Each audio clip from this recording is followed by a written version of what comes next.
सदन में अपनी बातों को रखने का जो मौका था उसको छोड़कर ये लोग सड़कों पर पहुंचते हैं, वहां जाकर इस तरह की नौटंकी करते हैं। और उनके एक नेता की दुखद मृत्यु होती है। मौत किसी की भी हो अत्यंत दुर्भाग्यपूर्ण है, दुखद है। पीड़ित परिवारजनों के साथ हमारी संवेदनाएं। नीतीश कुमार जी को ताकत बिहार की जनता ने दिया है, उन पर विश्वास बिहार की जनता ने जताया और यही कारण है कि इतने वर्षों से वो बिहार की सेवा कर रहे हैं। ऐसे कितने लोग आए और चले। नमस्कार, बिहार इन शॉर्ट देख रहे हैं आप और मैं हूं आपके साथ अविनाश। बीजेपी के द्वारा जिस तरीके से 13 तारीख को विधानसभा पैदल मार्च किया गया था, वहीं बीजेपी के कार्यकर्ता हैं विजय सिंह की मौत हो गई, उसको लेकर लगातार अब बीजेपी जो है धरना प्रदर्शन कर रही है और आज सड़कों पे बीजेपी उतरी है। सम्राट चौधरी नेतृत्व कर रहे हैं, कह रहे हैं कि आप लोग जो हैं हत्या करने वाली सरकार बना कर रखे। नीतीश कुमार पर सवाल उठ रहा है, इस्तीफे की मांग हो रही है अब नीतीश तेजस्वी दोनों का। देखिए, भारतीय जनता पार्टी के लोग सिर्फ राजनीतिक नाटक नौटंकी कर रहे हैं। सदन का सत्र बर्बाद किया, सदन के अंदर अपनी बातों को नहीं कहा, सदन में अपनी बातों को रखने का जो मौका था उसको छोड़कर ये लोग सड़कों पर पहुंचते हैं, वहां जाकर इस तरह की नौटंकी करते हैं। शांतिपूर्ण मार्च तो था नहीं, किस तरह से प्रतिबंधित क्षेत्र में घुसते हैं, बैरिकेडिंग तोड़ते हैं। वीडियोस हमारे पास है, सबके पास है, वायरल हो रहे हैं सोशल मीडिया पर। पथराव किया जाता है, मिर्ची पाउडर फेंका जाता है और भी बहुत सारी चीजें की जाती है। और तब प्रशासन पहले उनको वार्निंग देता है, उसके बाद आंसू गैस के गोले छोड़े जाते हैं, वाटर कैनन का इस्तेमाल होता है और तब बल प्रयोग किया जाता है। जिस तरह की चीजें दिखती हैं वो दर्शाती है ना कि इन लोगों की राजनीतिक संस्कृति कैसी है। और उनके एक नेता की दुखद मृत्यु होती है। मौत किसी की भी हो अत्यंत दुर्भाग्यपूर्ण है, दुखद है। पीड़ित परिवारजनों के साथ हमारी संवेदनाएं। लेकिन इन लोगों ने अपनी ओछी और घटिया राजनीति का परिचय दिया। मौत पर भी इस तरह की राजनीति कर रहे हैं, जो दर्शाता है कि ये लोग राजनीतिक गिद्धों से भी बदतर हैं। और अब इस तरह के प्रदर्शन सिर्फ इसलिए कर रहे हैं ताकि जनता का ध्यान आकृष्ट कर सके। इन बातों से कोई फर्क नहीं पड़ता है। अगर आपको शिक्षकों की बातों का से इतना ही मतलब होता, शिक्षकों का समर्थन आपको मिलता, तो शिक्षक भी वहां जरूर दिखाई पड़ते। लेकिन वहां सिर्फ भाड़े पड़ाए हुए लोग थे। लेकिन अभिषेक जी, ये इस चीज को कैसे देखते हैं, क्योंकि बीजेपी के कई सांसद विधायकों और पूर्व में जो मंत्री रह चुके उन पर भी जो है लाठी चली है, मुक्का चली है, ये कितना सही है? क्योंकि आप तस्वीरों में देखिए ना कि उनके वही सांसद विधायक कानून तोड़ रहे हैं, बैरिकेडिंग तोड़ रहे हैं, प्रशासन से को उकसा रहे हैं। तो क्या ये गैर कानूनी नहीं है? ये साफ तौर पर दर्शाता है कि इन लोगों की मनशाही थी कि कैसे पॉलिटिकल नौटंकी हो सके।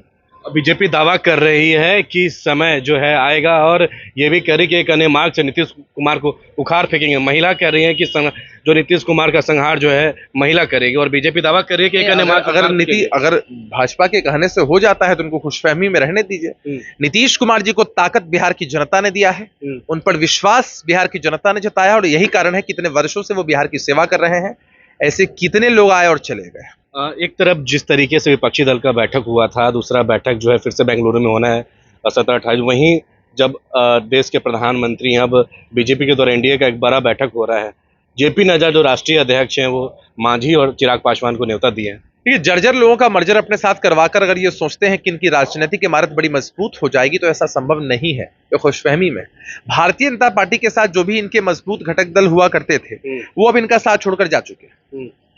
और अब कुछ लोगों को अपने साथ लाकर ये मजबूत दिखने की कोशिश कर रहे हैं, है नहीं। चिराग फैक्टर कहीं ना कहीं कोई नुकसान पहुंचा, क्योंकि चिराग फैक्टर पहले भी चिराग मॉडल की स्थापना आप लोगों पे कह रहे हैं चिराग पासवान के तीसरे नंबर की पार्टी है, साजिश के तहत किया था ना, मिसयूज किया भारतीय जनता पार्टी। और उसका नतीजा ये रहा कि भाई उनकी पार्टी बिखर गई, पारिवारिक कुनबा भी बिखर गया। चिराग पासवान जी की ताकत अगर इतनी ही होती है तो जब उपचुनाव हुए थे विधानसभा के, उनकी खुद की कॉन्स्टिट्यूएंसी में 5000 वोट उनके उम्मीदवार को आते हैं, जमानत तक जब्त हो जाती है, उनका कोई राजनीतिक वजूद नहीं बचा है। पटना एयरपोर्ट पे पहुंचते ही चिराग पासवान ने कहा है कि नीतीश कुमार को शर्म आना चाहिए, जिस राज्य के वो मुख्यमंत्री हैं और गृह मंत्री भी हैं, जवाब नहीं दे रहे हैं जिनकी जो मौत हुई है। मणिपुर के मसले पर चिराग पासवान के मुंह से आवाज निकलती है? नहीं निकलती होगी। भ्रष्टाचारियों को अपने साथ भारतीय जनता पार्टी ने मंत्रिमंडल में शामिल कर लिया, आवाज निकलेगी? नहीं निकलेगी। चाटुकारिता की राजनीति है ना। हमारे नेता के खिलाफ जितना बोलेंगे उतना बीजेपी में पूछ बढ़ेगी। एक आखिरी सवाल लेंगे अभिषेक जी, इस जो बैठक होने वाला है दूसरा, इसमें संयोजक कौन बनेंगे? नीतीश कुमार? ये तो वहां पे गठबंधन के सभी प्रमुख नेता होंगे, प्रमुख पार्टियां होंगी, सब कुछ मिल बैठ कर तय होगा।